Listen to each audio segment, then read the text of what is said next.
Évangile de Jésus-Christ selon saint Matthieu. En ce temps-là, Jésus disait à ses disciples, « Ce que vous faites pour devenir des justes, évitez de l'accomplir devant les hommes pour vous faire remarquer. Sinon, il n'y a pas de récompense pour vous auprès de votre Père qui est aux cieux. Ainsi, quand tu fais l'aumône, ne fais pas sonner la trompette devant toi, comme les hypocrites qui se donnent en spectacle dans les synagogues et dans les rues pour obtenir la gloire qui vient des hommes. Amen, je vous le déclare, ceux-là ont reçu leur récompense. Mais toi, quand tu fais l'aumône, que ta main gauche ignore ce que fait ta main droite, afin que ton aumône reste dans le secret. Ton Père qui voit dans le secret te le rendra. Et quand vous priez, ne soyez pas comme les hypocrites. Ils aiment à se tenir debout dans les synagogues et au carrefour pour bien se montrer aux hommes quand ils prient. Amen, je vous le déclare, ceux-là ont reçu leur récompense. Mais toi, quand tu pries, retire-toi dans ta pièce la plus retirée, ferme la porte et prie ton Père qui est présent dans le secret. Ton Père qui voit dans le secret te le rendra. Et quand vous jeûnez, ne prenez pas un air abattu comme les hypocrites. Ils prennent une mine défaite pour bien montrer aux hommes qu'ils jeûnent. Amen, je vous le déclare, ceux-là ont reçu leur récompense. Mais toi, quand tu jeûnes, parfume-toi la tête et lave-toi le visage. Ainsi ton jeûne ne sera pas connu des hommes, mais seulement de ton Père, qui est présent au plus secret. Ton Père, qui voit au plus secret, te le rendra. Nous avons là deux petits extraits du discours sur la montagne qui occupent l'ensemble des chapitres 5 à 7 de saint Matthieu. Tout le discours est articulé autour d'un noyau central qui est le Notre Père. Et c'est cette prière qui donne sens à tout le reste. Les recommandations que nous lisons aujourd'hui ne sont donc pas seulement des conseils d'ordre moral. Il y va du sens même de la foi. Toutes nos démarches s'enracinent dans cette découverte que Dieu est Père. Ainsi, prière, aumône et jeûne sont notre chemin pour nous rapprocher du Dieu Père.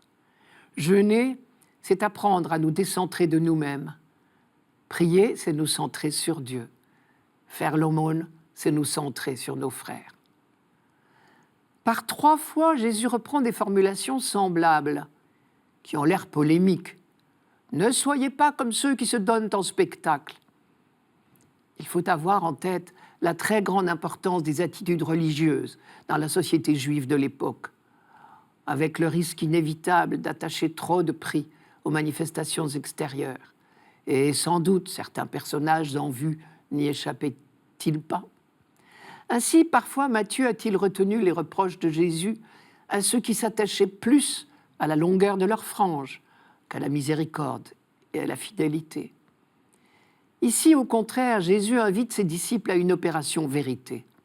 Si vous voulez vivre comme des justes, évitez d'agir devant les hommes pour vous faire remarquer. La justice, c'était le grand souci des croyants. Et si Jésus cite la recherche de la justice à 2 reprises dans les Béatitudes, dans ce même discours, c'est parce que ce mot, cette soif, était familier à ses auditeurs. Je cite, « Heureux ceux qui ont faim et soif de la justice, ils seront rassasiés. Heureux ceux qui sont persécutés pour la justice, le royaume des cieux est à eux. » La vraie justice, au sens biblique, consiste à être en harmonie avec le projet de Dieu et non à accumuler des pratiques si nobles soient-elles. La fameuse phrase du livre de la Genèse, « Abraham eut foi dans le Seigneur et pour cela, le Seigneur le considéra comme juste », nous a appris que la justice est d'abord justesse, au sens d'un instrument de musique, accord profond avec la volonté de Dieu. Ainsi, les 3 pratiques, prière, jeûne, aumône, sont-elles des chemins de justice. Par la prière, nous laissons Dieu nous ajuster à son projet. Nous disons « Que ton nom soit sanctifié, que ton règne vienne, que ta volonté soit faite sur la terre comme au ciel. » Et nous attendons de lui qu'il nous enseigne les vrais besoins du royaume. Jésus fait précéder l'apprentissage du Notre Père de cette autre recommandation.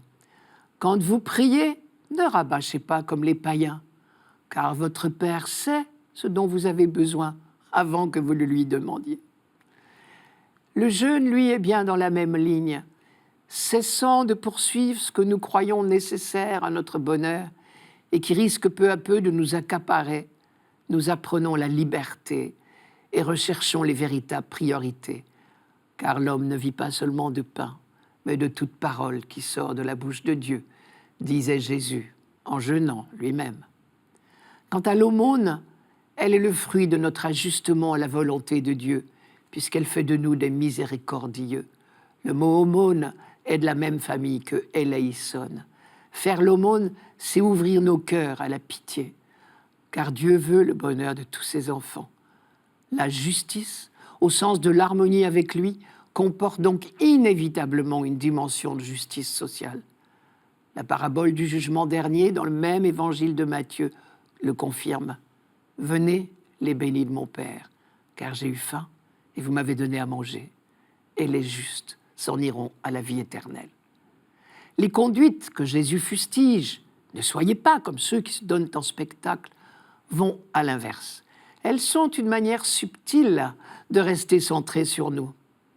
Le drame, c'est qu'elles ferment notre cœur à l'action transformante de l'esprit. Nous resterons avec notre suffisance et notre pauvreté.